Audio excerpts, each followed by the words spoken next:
제가 좋아하는 시 한 편을 여러분에게 소개하면서 오늘 말씀을 좀 전하려고 합니다. 여러분 한번 들어봐 주세요.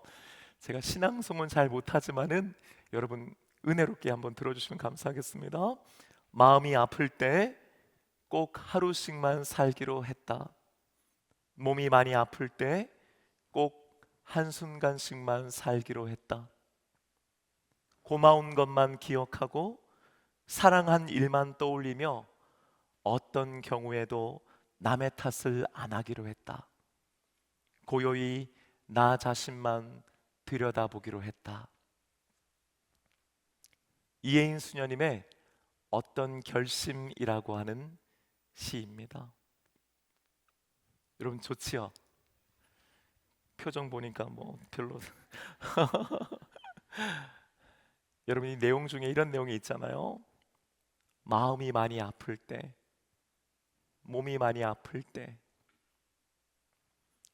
이 시가 쓰여진 것은 2009년인데요.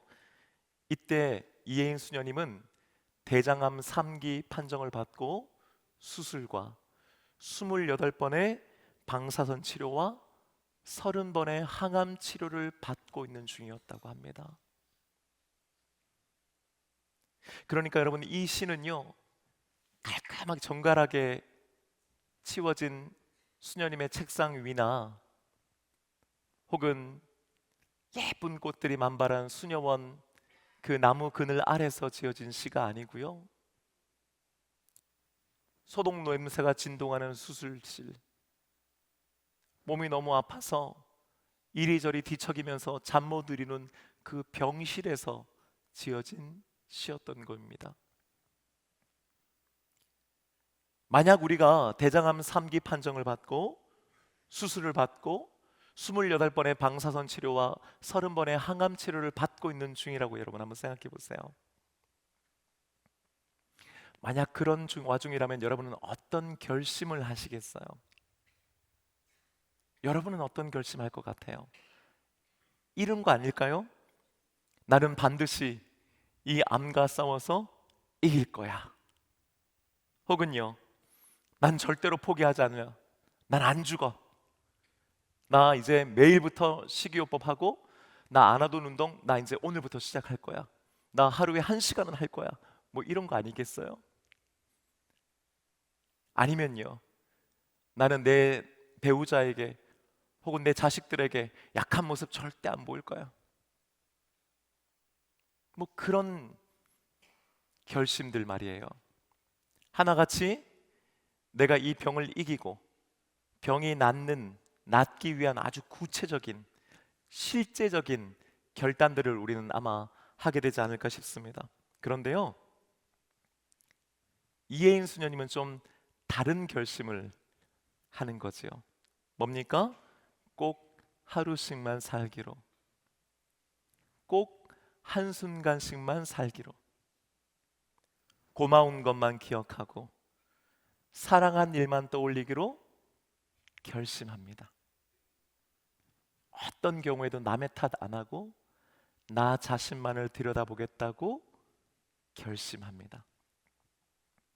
얼핏 보면요, 그런 결심들이 과연 방사선 치료와 항암 치료를 받는데 그리고 병을 이기는데 어떤 직접적인 연관이 있을까라는 생각 안 드세요? 아니 지금 얼마나 힘들고 어려운 시간인데 어떻게든 좀 구체적이고 실천 가능한 것들을 탁 세워서 그걸 결단하고 그것들을 행하면서 살아내야 되지 않겠습니까? 하지만 결론부터 말씀드리면요, 이혜인 수녀님이 나중에 몇 년 후에 인터뷰 하시는 걸 제가 봤어요. 근데 이렇게 말합니다. 바로 그때 그 결심들이야말로 자신을 죽음과 고통, 괴로움과 절망 속에서 건져 올리는 힘이 되었다고 말이지요. 오늘 본문 시편 57편을 보면요, 이혜인 수녀님만큼이나 힘들고 어렵고 고통스러운 나날을 보내는 어떤 한 사람을 우리는 만나게 됩니다. 그는 바로 다윗입니다. 여러분 오늘 본문 시편 57편을 성경 말씀을 통해서 찾아보시면요, 57이라고 하는 숫자 옆에 부제가 기록되어 있어요. 여러분 성경책 있는 분들은 한번 보시겠어요? 우리 성경책 한번 찾아볼까요? 성경책 시편 57편입니다.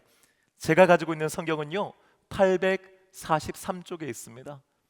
스마트폰으로도 나오니까 여러분 한번 검색해서 한번 보세요. 거기에 작은 글씨로 이렇게 있습니다. 다윗이 사울을 피하여 굴에 있던 때에. 이 시편 57편은 언제 고백된 거라고요? 다윗이 사울을 피하여 어디에? 굴에 있을 때에. 시편 57편의 배경은 그러니까요 다윗이 사울 왕을 피해서 유대 광야를 전전하고 있던 때에 그 어떤 굴에 숨어 있는 때에 노래하고 고백한 시편이라고 하는 것이죠. 한마디로 지금 사울 왕과 다윗은 쫓고 쫓기는 관계입니다. 아니요, 좀 더 분명하게 말하면 원수지간이 되었습니다. 처음부터 이들이 그랬던 건 아니에요. 여러분 지난 시간 우리가 살펴보았듯이 다윗이 전쟁터에 우연히 나갔다가 골리앗을 죽이고 승리하지 않습니까? 대승을 거둬요. 놀라운 승리를 거두게 되는 거죠. 그리고 그 순간 그는 국민적인 영웅으로 부상합니다. 사울 왕이 너무너무 좋으니까, 너무너무 고마우니까 그에게 군대의 장관직을 또 줘요. 그게 오늘날 뭐 국방부 장관 이런 건 아니에요, 여러분. 그냥 어떤 자리를 하나 준 겁니다. 그리고 개선하는 거예요. 다시 이제 수도로 돌아오는데 여러분 생각해보세요. 얼마나 많은 백성들이 나와가지고 환호를 했겠어요. 그때까지는 다 좋았어요. 아무 문제가 없어요. 문제는요, 여인들이 기뻐 춤추고 노래하면서 이렇게 노래하는 거죠. 여러분 사무엘상 18장 7절 말씀 한번 찾아주세요. 사무엘상 18장 7절 말씀, 구약성경 439장에 있습니다. 저도 찾아볼게요. 사무엘상 18장 7절 말씀, 스마트폰으로 찾으시는 분들도 한번 찾아봐 주세요. 여러분 저 보실 필요 없어요.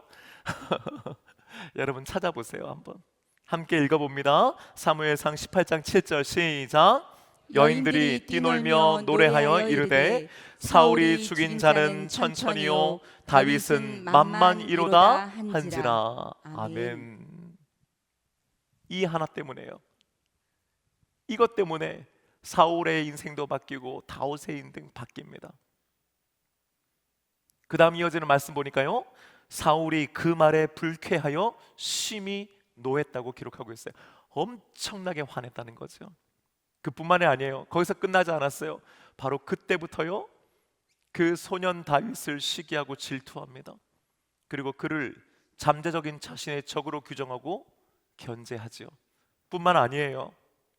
이후에 그가 악한 영에 씌여 있을 때, 너무너무 고통 가운데 있을 때에 그 순간 그 평안함을 얻는 방법 중에 하나가 뭐였냐면은 다윗을 찾아와서 다윗을 오라고 해서 그가 연주하는 수금의 연주, 찬양을 들을 때였어요.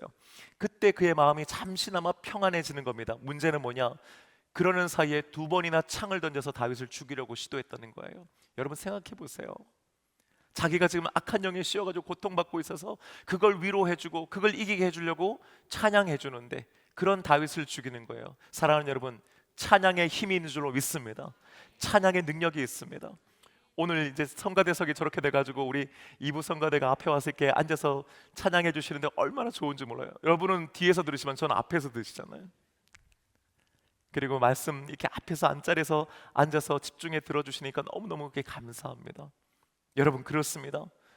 그런데도 불구하고 사울 왕이요 2번이나 그를 죽이려고 하지요. 하지만 한편으로는요 유화책도 함께 쓰는 거죠. 그를 천부장으로 올려줍니다. 다윗 휘하에 1000명의 병사들이 있다는 말이에요. 뿐만 아닙니다. 자신의 딸을 주어서 부마 삼습니다. 사위로 삼아요.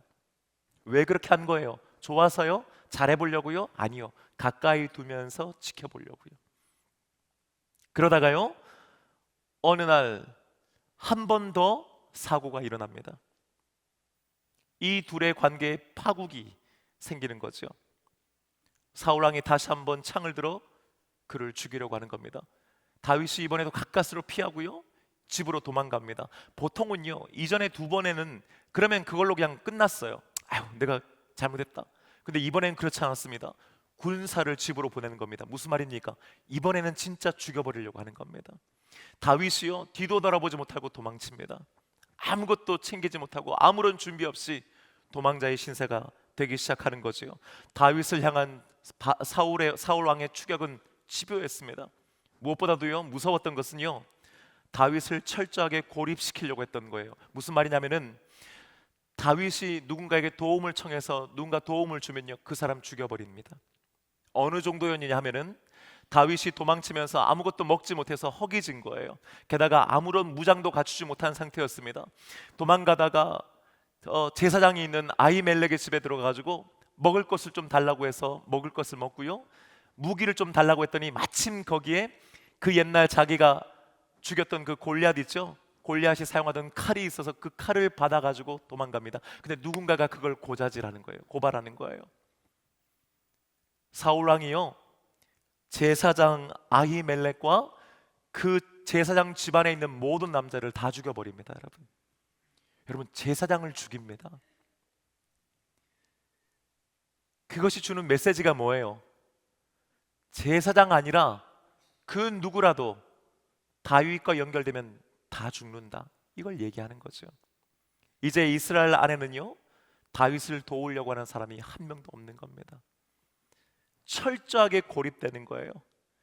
숨을 곳도 없는 거예요. 그래서 그가 찾아 들어간 곳이 어디예요? 그게 유다 광야였던 거예요. 놀라운 것은요, 다윗이 사울 왕의 눈길을 피해서 유다 광야로 숨어 들어갔다고 하는 소식이 사람들의 입에서 입으로 전해지는 거예요.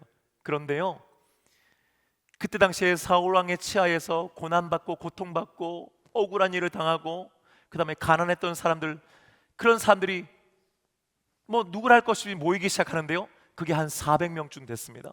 그들이 광야에 있는 다윗과 결합했어요. 만나는 거예요. 그리고 그 휘하에 들어갑니다.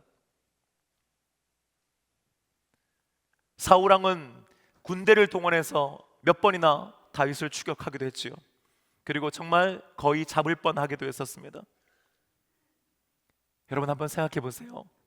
유다 광야라 해가지고요, 저 무슨 만주벌판처럼 혹은 저 미국의 서부 지역처럼 막 정말 쫙 끝도 없이 펼쳐진 그런 데는 아니에요.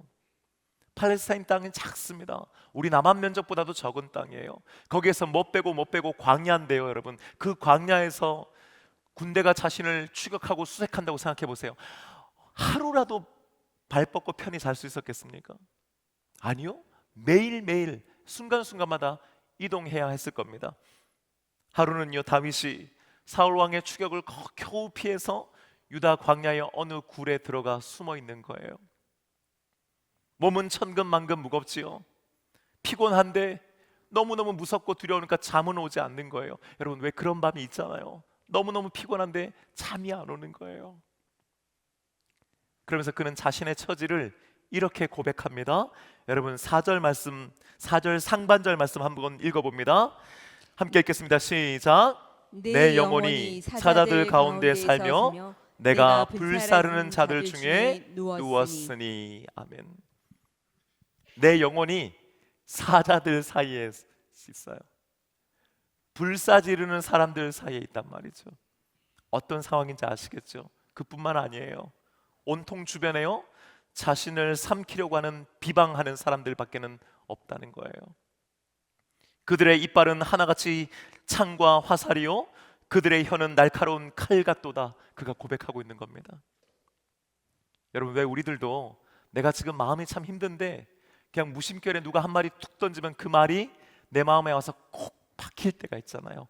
그 말 때문에 잠이 안 오잖아요. 그런데 다윗에게는요, 그런 사람들이 한두 명이 아니고요, 온통 그런 사람밖에는 없는 거예요. 저거 한때 잘 나가더니 승승장구하더니 내 저럴 줄 알았어. 저거 야심 있는 거 내가 알았어. 언젠가는 저거 사고 칠 줄 알았어. 저거 이제 죽은 모습이야. 맨날 하나님 찬양한다고 하더니 하나님 저 버리시잖아. 이런 얘기들밖에 안 하는 거예요, 주변에 있는 사람들이요. 단지 말로만 혀로만이 아니에요. 오늘 말씀 보니까요, 그들은 다윗을 잡으려고 그물을 준비했고 구덩이를 파기도 했다고 했습니다. 무엇을 위해서요? 어떻게든 다윗을 잡고 다윗을 쓰러뜨리기 위해서였던 것이지요. 여러분 생각해 보세요. 이게 살아도 사는 겁니까? 여러분 이렇게 만약에 산다면 그게 산 목숨입니까? 이런 자신의 현실이 너무너무 받아들이기 어려운 거예요. 자신이 잘못해서가 아니잖아요. 남들이 오해하는 거 아니에요. 남들이 그랬다는 거 아니에요. 내가 하지도 않은 말을 가지고 저 사람이 했다고 얘기하는 거예요.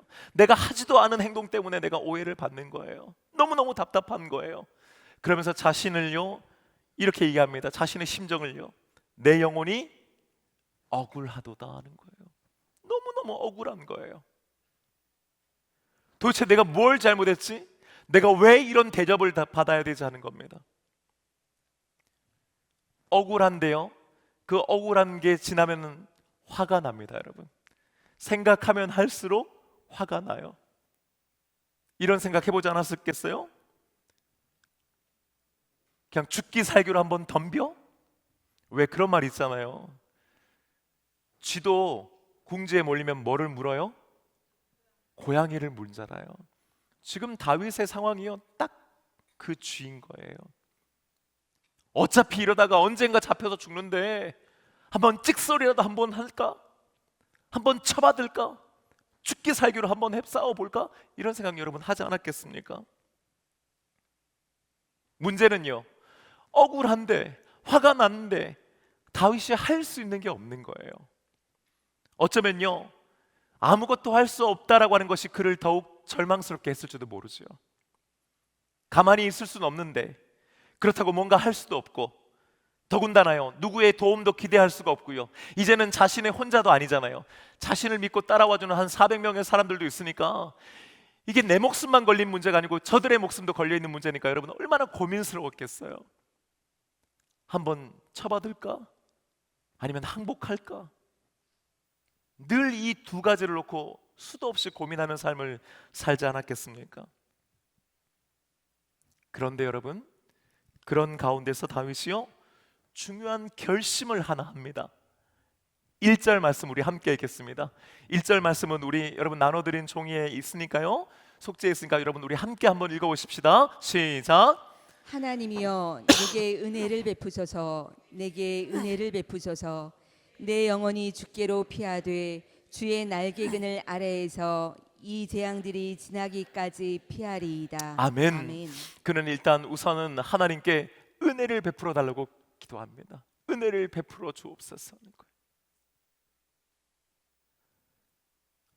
이 땅 어디에도 은혜가 없었거든요.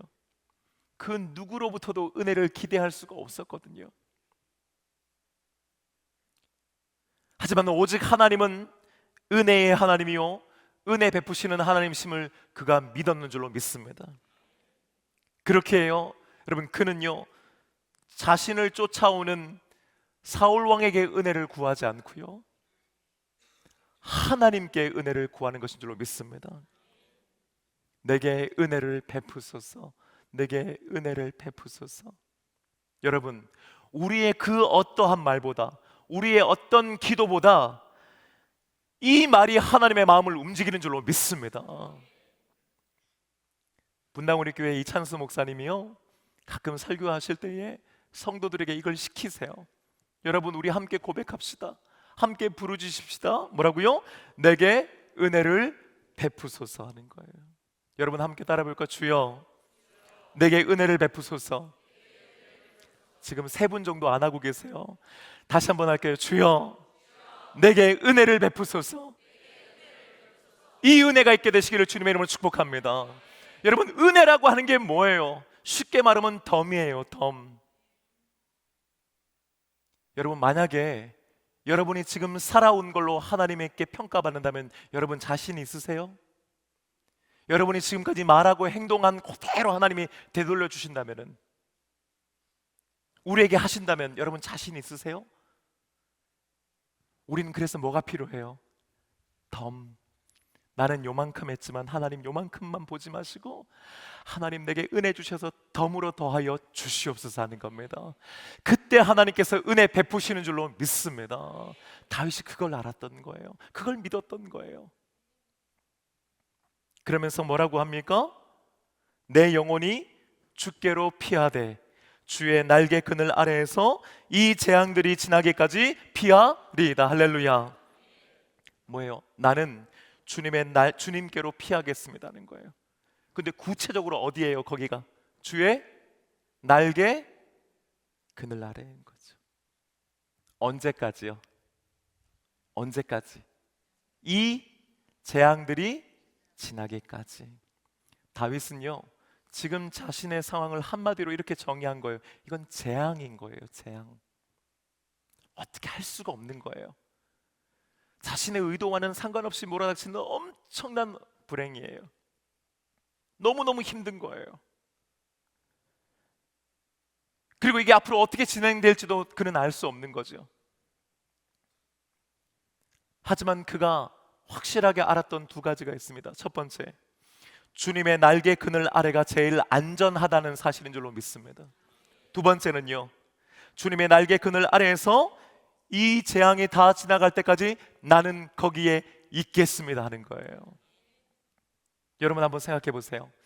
이렇게 결심할 수도 있잖아요. 하나님 나 한 번만 도와주세요. 나 예전에 골리앗하고 싸울 때도 하나님 나 도와주셨잖아요. 이번에 사울 왕 한 번 맞짱 뜨게 해주셔가지고 승리하게 해주셔서 나 더 이상 이렇게는 안 살게 하여 주시옵소서. 여러분 그렇게 기도하고 결단할 수도 있잖아요. 나 한 판 할란다. 나 이렇게는 못 산다. 아니면요, 하나님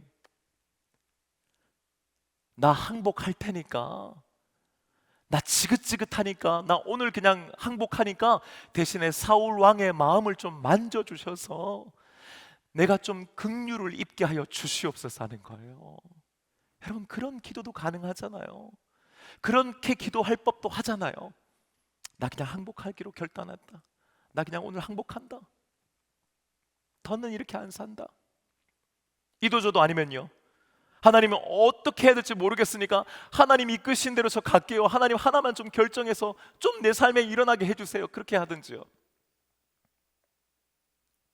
아니면 이런 것도 있을 수 있잖아요. 둘 중에 하나, 내가 오늘 기도 빡세게 해보고 하나 탁 마음 먹을 테니까 하나님 그대로 이루어지게 은혜 허락하여 주옵소서. 그 결심 흔들리지 않게 마음 단단하게 먹도록 붙들어 주시옵소서 하는 거예요. 내가 지금 이 재앙 가운데 있지만 하나님 내게 사람도 붙여주시고 물질도 주시고 좀 필요하면 군대도 보내주셔가지고 싸워 이기게 해주시고 돌파하게 해주시고 이 문제 해결되게 하여 주시옵소서. 뭔가 그런 기도도 할 만하잖아요. 하지만 다윗은 그렇게 기도하지 않았고 그렇게 결심하지 않았습니다. 뭐였습니까? 나는 주님의 날개 그늘 아래에서 이 재앙이 지나갈 때까지 거기에 머물러 있겠습니다는 거예요.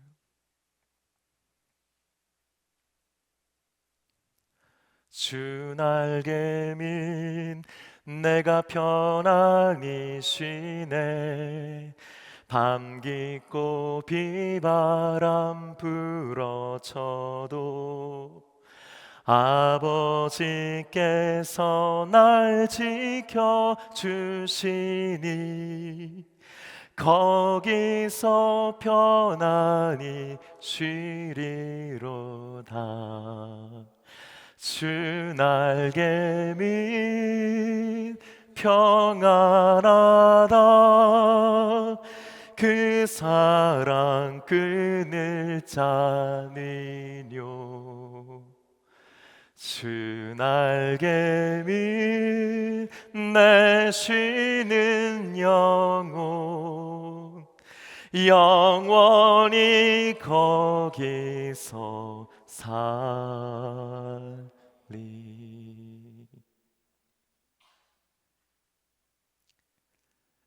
제가 우리 성도님들을 만나서 신방을 해보면요, 기쁘고 감사하고 잘되고 평안하고 건강합니다 하시는 이야기보다는요, 힘들고 어렵고 속상하고 낙심해 있습니다라고 하시는 말씀을 훨씬 더 많이 하세요. 건강이 예전만치 않습니다. 가게가 예전만큼은 안 됩니다. 아니요. 제가 매주 금요일마다 우리 기업들, 우리 가게들 신방 다니고 있거든요. 다들 웃으시면서 목사님 신방을 해서 너무 감사합니다 하지만 나눠보는 이야기는요, 목사님 너무너무 어려워요 하는 거예요. 코로나 때도 이것만큼 어렵지는 않으셨다고들 해요. 목사님 이거 계속 해야 되나요? 접을까요? 여러분 실제로 우리 성도님들 중에서는 최근에 가게를 접은 분들도 계세요. 너무너무 어려운 거예요. 어디 그뿐인가요? 가정은 또 어떻고요? 어떤 집사님이 저한테 그러는 거예요. 목사님, 우리 아들 가정이 지금 깨어지기 직전이에요. 어떻게든 그 가정 지키게 해달라고 기도하고 있는데 너무너무 어려워요 하는 거예요. 오랜 동안 가정의 문제를 놓고 기도하고 있는데 몇 년이 지나도 목사님 응답이 없어요. 하나님 안 계시는 거 아니에요? 하나님 제 기도 안 들으시는 거 아니에요? 하는 거죠. 목사님 어떻게 할까요? 어떻게 해야 돼요?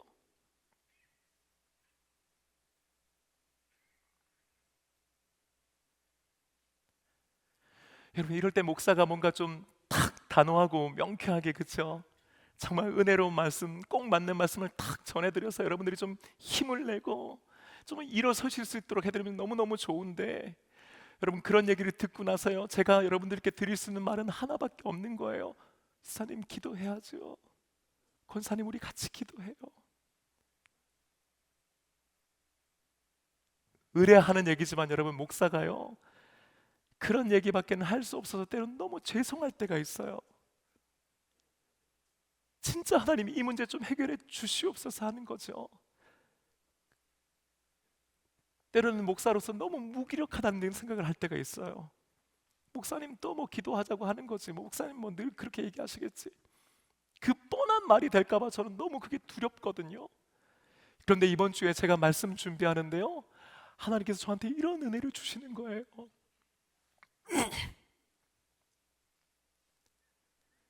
하나님께서 정말 원하시는 게 뭔가?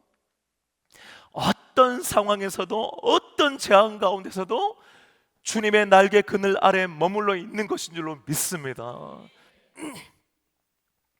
비록 그 재앙 가운데 여전히 있어요. 한복판에 있어요. 이 재앙들이 언제 끝날지도 몰라요. 여전히 고민해요. 여전히 힘들어요. 여전히 어려워요. 여전히 아파요. 잠을 이룰 수가 없는 거예요. 그런데 여러분, 그럼에도 불구하고 뭐예요? 그 주님의 날개 그늘 아래에 어떻게든 붙어 있으려고 노력하는 거예요. 오히려 그렇기 때문에 오히려 더 주님의 가슴팍으로 더 파고들려고 하는 그 마음이 우리에게 필요한 거구나 하는 겁니다. 우리는 자꾸 어떻게든 밖으로 뛰쳐나가가지고 내 힘으로 해보려고 해요. 내가 계획을 세워, 내가 결심을 해요. 하지만 여러분 그게 아니고요, 정말 이 재앙 복판 한복판 가운데, 이 어려운 가운데 하나님이 정말 우리에게 원하시는 것은 그 어떤 어려운 가운데서도 그 누가 뭐라 그래도 나는 주님의 날개 그늘 아래 머물러 있겠습니다는 그 결심이요 결단이요 기도인 줄로 믿습니다. 다윗이 그 결심하는 거예요. 그런데 여러분 오늘 이 57편이 어떻게 끝나는 줄 아세요? 7절 말씀 함께 읽겠습니다. 7절 말씀 시작. 하나님이여 내 마음이 확정되었고 내 마음이 확정되었사오니 내가 노래하고 내가 찬송하리이다. 할렐루야. 아멘. 내가 노래하고 내가 찬송하리이다. 할렐루야. 다윗이요, 문제 해결이 아니고 하나님을 향해 결심하는 거예요. 하나님을 결심하는 거예요. 나는 하나님 안에 있겠습니다. 나는 하나님 안에 머물겠습니다를 결심했단 말이죠. 이 재앙이 지나갈 때까지 나는 누가 뭐라 그래도 주님의 날개 안에 머물러 있겠습니다. 그러자 여러분, 그의 입에서 노래와 찬양이 터져 나오는 줄로 믿습니다. 여전히 재앙은 진행되고 있어요. 주님의 날개 그늘 위에는 별의별 일들이 일어나요. 죽을 것 같아요. 어려워요. 문제는 하나도 달라지지 않았고 해결되지 않았어요. 그런데 그의 마음 가운데 평강과 기쁨과 감사는 회복되는 줄로 믿습니다.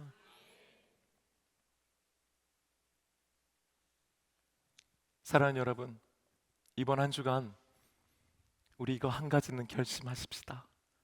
주님, 저는 주님의 날개 그늘 아래 있겠습니다. 문제는 더 어려워질 수 있고 우리를 향해 몰아치는 파도는, 바람은 더 거세질 수 있지만은 저는 주님 다른 건 모르겠고요, 이거 하나만큼은 분명합니다. 이 재앙이 지나갈 때까지 나는 주님의 날개 그늘 아래 머물겠습니다. 더 주님께로 파고 들어가겠습니다. 다윗은요, 이 재앙이 지나갈 때까지라고 했지만 우리 방금 전에 뭐라고 찬양했지요? 영원히 거기서 살리. 이 찬양의 고백이 저와 여러분의 고백이 될 줄로 믿습니다. 사랑하는 여러분, 이 결심 가지고 이번 한 주 주님의 날개 아래 머무십시다. 그 주님의 옷자락이라도 붙잡는 마음으로 견뎌내고 버텨내십시다. 그러는 가운데 주님께서 우리 마음 가운데 기쁨과 감사와 찬송을 회복시켜 주실 줄로 믿습니다. 그리고 분명히 이 재앙은 지나가고 다윗을 다시 살리시고 세우신 하나님께서 저와 여러분을 살리시고 세워 주실 줄로 믿습니다.